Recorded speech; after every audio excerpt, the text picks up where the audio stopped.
Mahindra Singh Dhoni July 9, 2019. ఆ రోజు నా జీవితంలో ఎప్పటికీ మర్చిపోలేని రోజు. India versus New Zealand semi-final. Score పెద్దది కాదు, ఎలాగో అలా కొట్టేస్తాం రా అనుకున్నాం.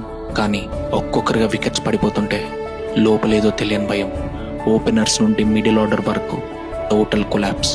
కానీ 130 కోట్ల మంది ఇండియన్స్కి ఒక్కటే ఒక ఆశ, ధోని.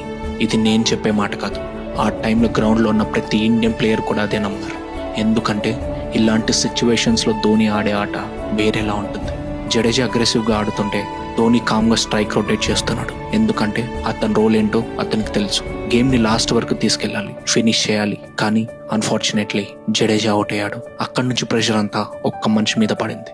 అయినా ధోని మైండ్లో ఆల్రెడీ క్యాలిక్యులేషన్స్ స్టార్ట్ అయ్యాయి. ఎవరు బౌలింగ్ వేస్తారు, ఏ ఓవర్ టార్గెట్ చేయాలి, ఎలా ఫినిష్ చేయాలి, అన్నీ అతని మైండ్లో క్లియర్గా ఉన్నాయి. కానీ అప్పుడు వచ్చింది నా వరకు క్రికెట్ హిస్టరీలోనే most painful moment, Dhoni run out. అది కేవలం రన్అట్ కాదు, 130 కోట్ల భారతీయుల హోప్ విరిగిపోయింది. Guptill impossible throw, third umpire decision, given out. అంతే. టీవీ ముందు కూర్చున్న కోట్ల మంది ఒక్కసారిగా సైలెంట్ అయిపోయారు. ఆ రోజు ఇండియా ఓడిపోయింది. మనం ఎన్ని వరల్డ్ కప్స్ గెలిచినా ఆ గాయం మాత్రం ఇంకా పచ్చిగానే ఉంది. మ్యాచ్ అయిపోయాక అందరు ఒక్క మనిషిని బ్లేమ్ చేశారు.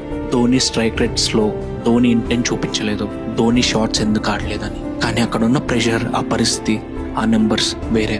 ధోనికి తన వికెట్ ఎంత ఇంపార్టెంటో తెలుసు. ఇన్ని మ్యాచెస్ ఫినిష్ చేసిన మనిషికి సెమీఫైనల్లో తన టీంని ఎలా గట్టెక్కించాలో తెలుసు.